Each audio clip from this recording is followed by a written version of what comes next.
ടെക്സസിലെ മിന്നൽ പ്രളയത്തിൽ മരണം 110 കെർകൗണ്ടിയിൽ മാത്രം 161 പേരെ കാണാതായി എന്നാണ് റിപ്പോർട്ട്. മേഖലയിൽ രക്ഷാപ്രവർത്തനം തുടരുകയാണ്.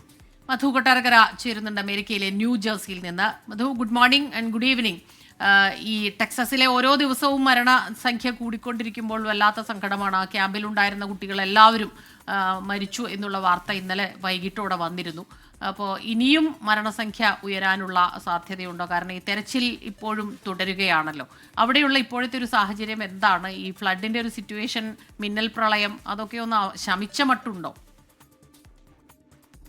Good morning Sreejith, Smitha. പ്രളയത്തിനുള്ള സാധ്യത ഇനിയും ഇല്ലെന്നുള്ള സൂചനകളാണ് കാലാവസ്ഥാ നിരീക്ഷണ കേന്ദ്രത്തിൽ നിന്ന് ലഭിക്കുന്നത്. പക്ഷേ ഈ മരണനിരക്ക് ഉയരുകയാണ്. ഇപ്പോൾ ഏതാണ്ട് 110 പേർക്കാണ് ജീവൻ നഷ്ടപ്പെട്ടിരിക്കുന്നത്. 170ഓളം പേരെ ആയിട്ടുള്ള തെരച്ചിൽ ഇപ്പോഴും ഊർജിതമായിട്ട് തുടർന്നുകൊണ്ടിരിക്കുകയാണ്. നേരത്തെ റിജിത്ത് പറഞ്ഞ പോലെ കെർകൗണ്ടിയിലാണ് 87 പേർക്ക് ജീവൻ നഷ്ടപ്പെട്ടത്. ഇവിടെയായിരുന്നു ഈ പ്രളയത്തിന്റെ പ്രഭവ കേന്ദ്രവും ഈ മിസ്റ്റിക് ക്യാമ്പ് സ്ഥിതി ചെയ്തതും ഇവിടെ ആയിരുന്നു. ഇതിൽ 57 പേര് മുതിർന്നവരാണ്, 30 കുട്ടികൾക്കാണ് ഇവിടെ ഉണ്ടായിരുന്ന അവർക്കാണ് ജീവൻ നഷ്ടപ്പെട്ടത്. ഇതിന്റെ തൊട്ടടുത്ത ട്രാവിസ് കൗണ്ടിയും അതുപോലെ അതിനടുത്തുള്ള കെൻഡൽ കൗണ്ടിയിലും 7 പേർക്ക് വീതം ജീവൻ നഷ്ടപ്പെട്ടു.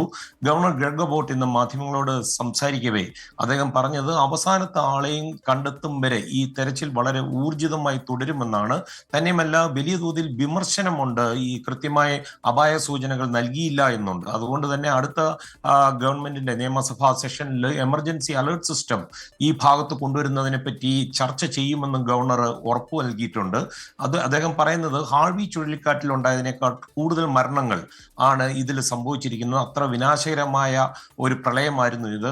ഈ ഹാർവി ചുഴലിക്കാറ്റിന്റെ സമയത്ത് ടെക്സസിൽ, അതായത് 2017 ഏതാണ്ട് 68 പേർക്കായിരുന്നു അന്ന് ജീവൻ നഷ്ടപ്പെട്ടത്.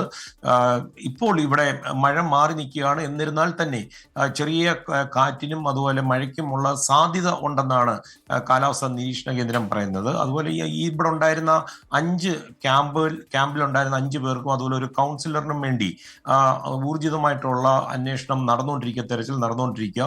ഇതുകൂടാതെ മറ്റൊരു കുട്ടിക്കായിട്ടുള്ള തെരച്ചിൽ നടക്കുന്നതായിട്ടാണ് ഗവർണർ പറഞ്ഞത്.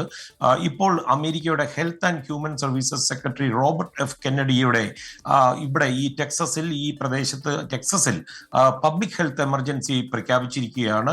ഇത്തരം ഒരു അടിയന്തരാവസ്ഥ പ്രഖ്യാപിക്കുന്നത് വഴി ടെക്സസ് ഗവൺമെന്റിന് കൂടുതൽ ആരോഗ്യ മേഖലയിലുള്ള കുറെ റിസോഴ്സസുകൾ ഉപയോഗിക്കാനുള്ള സാധ്യത ലഭിക്കും. അത് മാത്രമല്ല, രാജ്യത്തിനുടനീളമുള്ള ആരോഗ്യ പരിരക്ഷാ മേഖലയിലുള്ളവർക്ക് വേഗത്തിൽ ടെക്സസിലെത്താനും അവരുടെ കാര്യങ്ങൾ ഇടപെടാനും അതുപോലെ ഈ ന്യൂജേഴ്സിയിൽ നിന്ന് വിശദാംശങ്ങൾ പങ്കുവയ്ക്കുകയായിരുന്നു. കെർകൗണ്ടിയിൽ മാത്രം 161 പേരെ കാണാതായിട്ടുണ്ട് എന്നുള്ളതാണ് ലഭ്യമായിരിക്കുന്ന വിവരം.